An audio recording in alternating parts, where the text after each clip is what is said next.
Мәктәп укучыларының иң-иңнәре энергетик мәдәният сарайында узган чыршы бәйрәменә җыелды. Фән олимпиадаларында, спорт ярышларында, төрле конкурс бәйгеләрдә зур уңышларга ирешкән малайлар-кызлары күркәм чарада катнашты. Әтиләре махсус хәрби операциядә катнашучы балаларның бәйрәмдә катнашуы да игътибарга лаек. Район башлыгы Разиф Кәримов үз чыгышында укучыларга уңышлар теләде.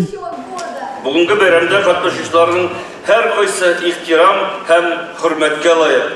Тырышлыгыгыз, үҗәтлегез, үз максатларыгызга кыю атлавыгыз өчен зур рәхмәт сезгә.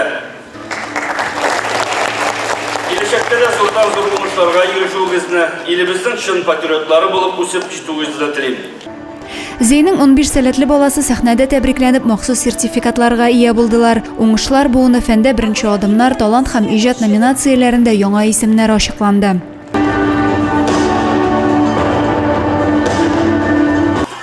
Чыршы бәйрәменә килгән һәр укучыга Кыш бабай күчтәнәче тапшырылды. Энергетик мәдәният сарае үзешчәннәре, балалар коллективлары бәйрәм кунакларына җыр биюләрен, матур чыгышларын бүләк иттеләр. Адилә Бирханова, Александр Тимофеев, Зей хәбәрләре.